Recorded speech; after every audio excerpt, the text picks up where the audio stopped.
Hello, and welcome to Digital Citizenship. My name is Mrs. Davidson, and I'll be the instructor for this course.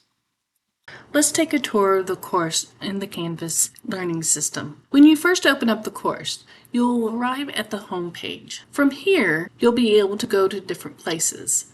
You can go directly to the syllabus or the modules, but when you start out, make sure you read this page carefully. Also, on the left-hand side, you have a menu that can give you access to other places in the course as well. One of the things that I want to point out is that all throughout the course, this Canvas course and others, you have access to something called Immersive Reader.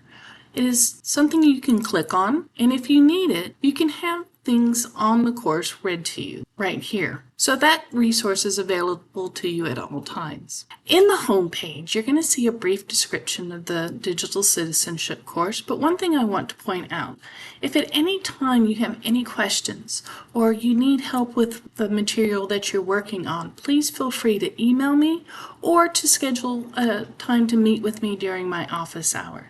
Let's go ahead and get started. Once you click Start Here, you'll be taken to the syllabus. The syllabus is an important page, and you need to read it carefully. It gives a brief description of how the course is set up. This is a 9-week asynchronous course, and you will complete all modules. One of the things you're able to do, after you complete the introduction module, you can complete all of them in any order that you want. Be sure to complete a module before moving on to another one. Also, at the end, you will be completing a final project. You do need to make sure that all the other modules are completed before you're allowed to begin the final project. Also on the syllabus, there is a description of how the grading is done, and your grades can be viewed at any time over here from the menu. Let's go straight to the introduction overview, since that's where you need to start.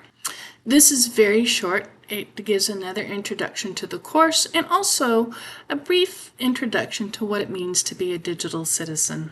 One of the important things we need to do before we start any course is to understand the class expectations. So on this page, you're going to read each of the class expectations carefully. Once you read and understand the class expectations, your first assignment is to create in the text box a statement.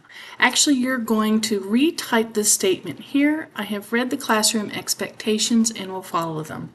Once you type that in, you will submit the assignment. And look, it's required. So whenever you get that done, and you can submit your assignment. And there you completed the first assignment for digital citizenship, and you get a celebration.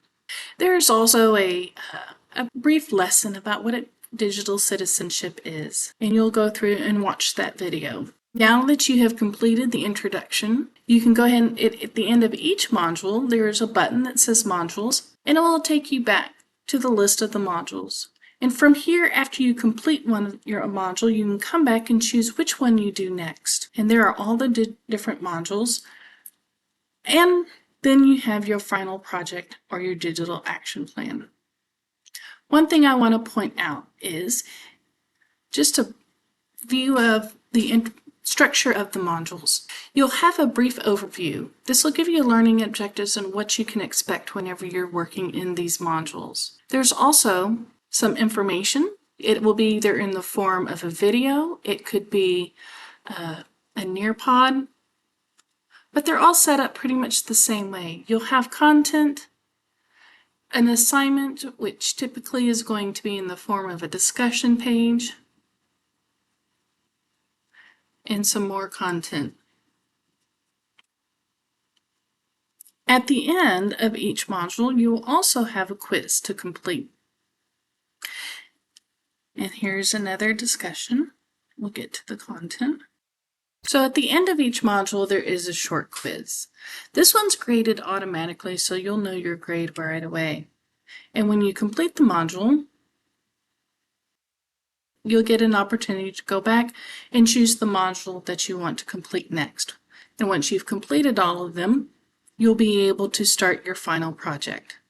Again, if you have any questions, please feel free to reach out to me by email or setting up an office hour.